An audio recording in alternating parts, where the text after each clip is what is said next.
What is going on, guys? It is Wrestlelamia here, back with another video. Extreme Rules is here and the WWE isn't holding back with its stipulation matches. But will tonight's premium live event prove extreme or just extremely crappy wrestling?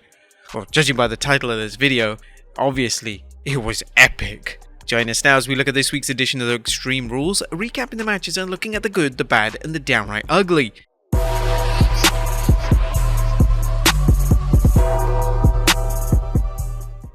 As always, we start off with a recap, as a good old-fashioned Donnybrook match starts off the pay-per-view with the Brawling Brutes taking on Imperium. This match lived up to its name as all six superstars beat each other to a pulp. After taking out Gunther and Kaiser, Holland and Butch hold Vinci as Sheamus hits a bro kick for the pin, the winner of the Brawling Brutes. Next up, it's an Extreme Rules match for the SmackDown Women's Championship as Liv Morgan takes on Ronda Rousey. Liv takes advantage of the anything goes stipulation using a baseball bat, a chair and a table to wear Rousey down. However, Rowdy Ronda's submission skills prove too much and she manages to put Morgan to sleep. She wins the SmackDown Women's Championship. Next up, it's a strap match as Drew McIntyre takes on Karrion Kross, who's with Scarlett. Kross dominates the match largely due to distractions from Scarlett. Kross wins the match largely due to Scarlett pepper spraying McIntyre in the mush as Kross hits the crosshammer and gets the Duke. Next up is a ladder match for the Raw Women's Championship as Bianca Belair takes on Bayley.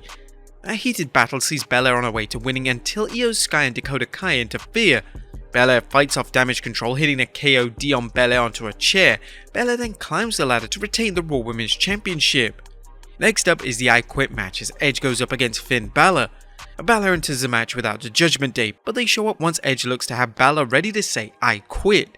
Rey Mysterio runs in for the fail-save, as does Beth Phoenix. Rhea Ripley knocks Phoenix out with a pair of brass knuckles and threatens to hit the concerto on her, forcing Edge to say I quit. He does, and Finn Balor wins the match. Now it's time for the main event, as it's a fight pit match of Matt Riddle vs Seth Rollins with special guest referee Daniel Cormier. And the only way to win this match is by submission or pinfall. Both men fight hard, but Riddle's experience in the cage proves too much for Rollins despite the Visionary taking the action onto the platform surrounding the pit from above. Riddle locks in the triangle, forcing Rollins to actually submit. Now Riddle wins the match, but the night is not over just yet. As the show goes off, the lights go off, and He's Got the Whole World in His Hands plays throughout the arena.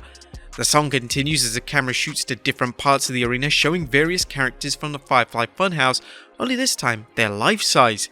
A dimmed Firefly Funhouse is shown with the puppets laying in ruins and cobwebs all over the house. A TV screen shows an enigmatic character saying, "Who killed the world?" As the fans chant, "Holy shit," a door opens with the light shining out and everything goes black except a lantern. A masked figure emerges from the shadows and unmasks. It's Bray Wyatt. Bray blows out the lantern as the lights go out and an upside down Firefly is shown as Extreme Rules closes out. Yes, Bray Wyatt just made his return to WWE. But that was our quick recap of Extreme Rules. What about the good, the bad and the downright ugly? Or now should we say perfect good, bad, downright ugly? Unlike WWE Hall of Famer Kurt Mr. Perfect Hennig, there are those rare moments when something is done to absolute perfection and in a way that seems smooth and effortless. And this is our first winner. Bray Wyatt is back. He's been teasing a return to wrestling pretty much since his WWE non-compete clause ended, but tonight fans finally got to see Bray Wyatt making his long-awaited return.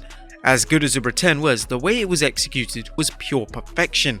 The WWE did a fantastic job with its White Rabbit clues, which were built up in just the right amount of time without being the usual substandard storytelling fans have come to expect. The WWE kept fans guessing until the last second as Extreme Rules seemed to be going off the air, only for Wyatt to make his return. The WWE handled every aspect of this with finesse and skill, making it a perfect moment in WWE history that will hopefully pay major dividends. But that was a perfect. What about the good? As number one, a great opener. There's nothing like a good old-fashioned Donnybrook unless you're actually in it, especially when it involves all six of WWE's fiercest fighters. We've said it before and we'll say it again, Imperium vs the Brawling Brutes is an organic feud that delivers every time two or more of the faction members step into the ring. Tonight's six-man brawl was phenomenal, the ideal way to kick off the show and get the fans pumped for the stipulation-heavy premium live event. The Brutes and Imperium nearly destroyed the ringside area, leaving fans wondering whether anything would be left. Number 2, A-lister and A-level heat magnet. Now, The Miz is an A-lister in Hollywood, but he's an A-level heat magnet. The Miz knows how to take cringy segments like tonight's backstage skits involving Philadelphia Flyers mascot Gritty and turn them into something funny and a bit suspenseful, as fans wondered if Dexter Lumis was disguised as a Flyers shaggy orange mascot. As expected, the mascot wasn't Lumis, and Lumis surprised Miz taking him out. Number 3, Pain Tribute Part 1. A kudos to Ronda Rousey for wearing a pink GI in honor of her mentor Judo Jean LaBelle. This was a classy way for Rowdy Ronda to honor someone who did so much to guide her throughout her career. Number 4, Pain Tribute Part 2.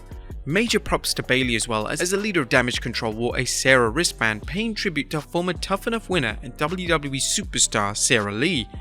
Sarah's passing at the age of 30 shocked the wrestling world, but it also led to fans and wrestlers helping our family with an outpouring of support, including major donations to our family fundraiser. Number 5, an Academy Award winning performance. And the Academy Award for Best Dramatic Performance by a WWE announcer goes to Michael Cole, who sold the Judgment Day's heinous actions with the gravity of an assassination. Whether it was Dominic Mysterio unloading on Papa Ray, or Rhea Ripley demanding Edge say "I quit," or watch her deliver a concerto to an unconscious Beth Phoenix, Cole was passionate without sounding melodramatic. Number 6, the Glamorson still has it. Beth Phoenix deserves accolades for her work rescuing her husband Edge from the Judgment Day's nefarious tactics, although this didn't last long, or giving Rhea Ripley the payback fans have been asking for since Ripley's heel turn. Phoenix provided Edge with the hope spot the crowd needed to see before Ripley pulled the rug from underneath Edge's comeback story.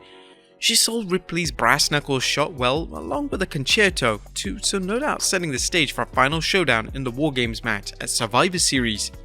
And a lovely ladder match.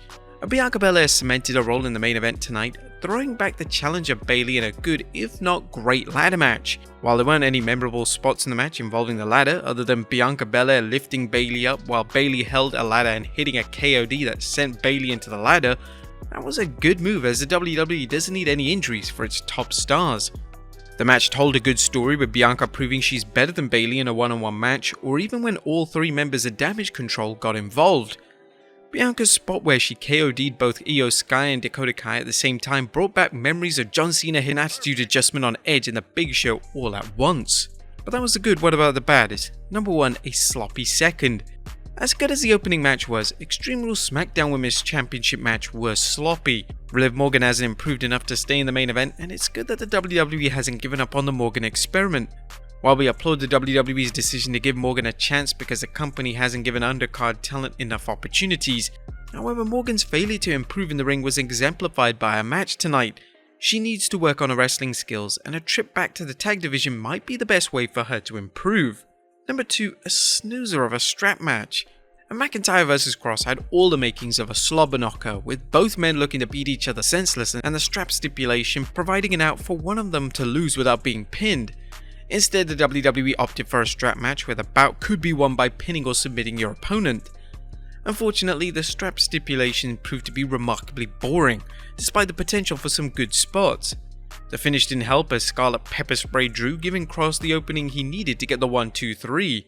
While Scarlett was a smoke show, the match was so bad that we wouldn't have minded pepper spraying ourselves just to not watch. Number 3, the problem with the fight pit.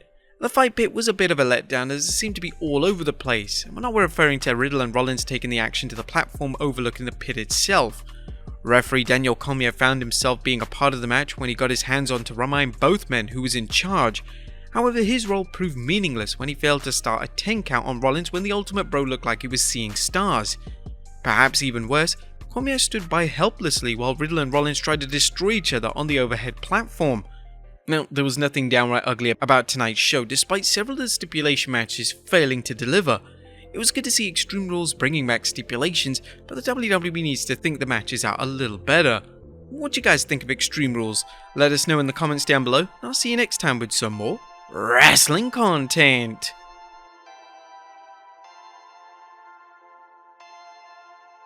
Perfect.